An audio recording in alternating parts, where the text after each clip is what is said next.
I'm Steve Beshear. I was governor of Kentucky from 2007 to 2015. Now I'm a private citizen. I'm here in Lexington, Kentucky, some 400 miles from Washington, at a diner with some neighbors, Democrats and Republicans, where we just watched the president's address. I'm a proud Democrat, but first and foremost, I'm a proud Republican and Democrat and mostly American. And like many of you, I am worried about the future of this nation. Look, I grew up in Kentucky in a small town called Dawson Springs. My dad and granddad were Baptist preachers.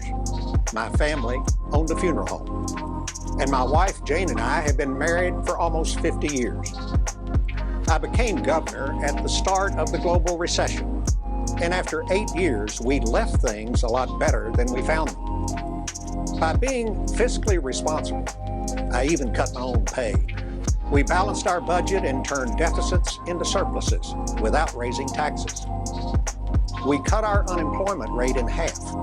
We made huge gains in high school graduation rates, and we found health coverage for over 500,000 Kentuckians. We did that through trust and mutual respect. I listened, and I built partnerships with business leaders and with Republicans in our legislature. We put people first and politics second. The America I love allowed a small-town preacher's kid to be elected governor, and it taught me to embrace people who are different from me, not vilify them. The America I love has always been about looking forward, not backward, about working together to find solutions, regardless of party, instead of allowing our differences to divide us and hold us back. And we Democrats are committed to creating the opportunity for every American to succeed by growing our economy with good-paying jobs, educating and training our people to fill those jobs, giving our businesses the freedom to innovate, keeping our country safe, and providing health care that families can afford and rely on. Mr. President, as a candidate, you promised to be a champion for families struggling to make ends meet, and I hope you live up to that promise. But one of your very first executive orders makes it harder for those families to even afford a mortgage. Then you started rolling back rules that provide oversight of the financial industry and safeguard us against another national economic meltdown. And you picked a cabinet of billionaires and Wall Street insiders who want to eviscerate the protections that most Americans count on and that help level the playing field. That's not being our champion, that's being Wall Street's champion.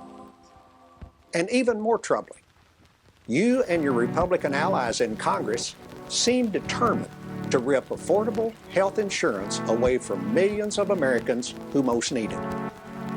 Does the Affordable Care Act need some repairs? Sure it does. But so far, every Republican idea to replace the Affordable Care Act would reduce the number of Americans covered, despite your promises to the contrary. Mr. President, folks here in Kentucky expect you to keep your word, because this isn't a game. It's life and death for people. These ideas promise access to care, but deny the importance of making care affordable and effective. They would charge families more for fewer benefits and put the insurance companies back in control. Behind these ideas is the belief that folks at the lower end of the economic ladder just don't deserve health care, that it's somehow their fault that their employer doesn't offer insurance, or that they can't afford to buy expensive health plans. But just who are these 22 million Americans, including 500,000 people right here in Kentucky, who now have health care that didn't have it before? Look, they're not aliens from some distant planet. They're our friends and our neighbors. We sit in the bleachers with them on Friday night. We worship in the pews with them on Sunday morning. They're farmers, restaurant workers, part-time teachers, nurses' aides, construction workers, and entrepreneurs working at high-tech startups. And before the Affordable Care Act, they woke up every morning and went to work, just hoping and praying they wouldn't get sick, because they knew that they were just one bad diagnosis away from bankruptcy. You know, in 2010, this country made a commitment that every American deserved health care they could afford and rely on. And we Democrats are going to do everything in our power to keep President Trump and the Republican Congress from reneging on that commitment. But we're going to need your help by speaking out. Another commitment now being tested is to our national security.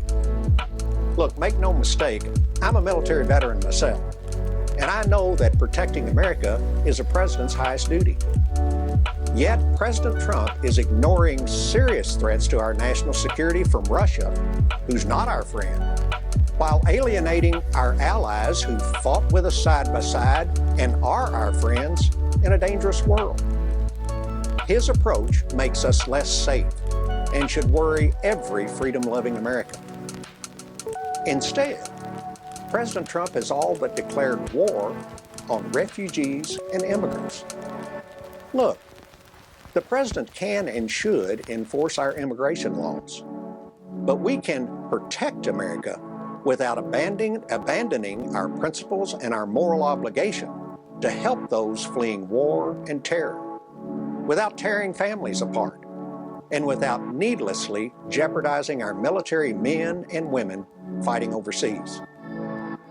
You know, another Republican president, Ronald Reagan, once said, "In America, our origins matter less than our destination." And that is what democracy is all about. President Trump also needs to understand that people may disagree with him from time to time, but that doesn't make them his enemies. When the president attacks the loyalty and credibility of our intelligence agencies, the court system, the military, the free press, individual Americans, simply because he doesn't like what they say, he's eroding our democracy, and that's reckless. Real leaders don't spread derision and division. Real leaders strengthen, they unify, they partner, and they offer real solutions instead of ultimatums and blame.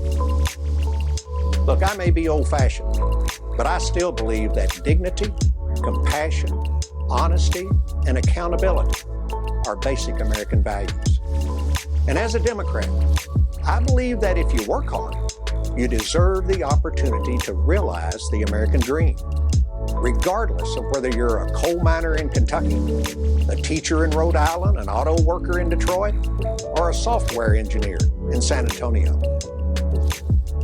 Our political system is broken. It's broken because too many of our leaders think it's all about them. They need to remember that they work for us, and helping us is their work. Kentucky made real progress while I was governor because we were motivated by one thing: helping families.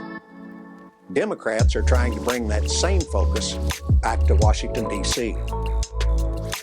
Americans are a diverse people, and we may disagree on a lot of things, but we've always come together when we remember that we are one nation, under God, indivisible, with liberty and justice for all. Thank you.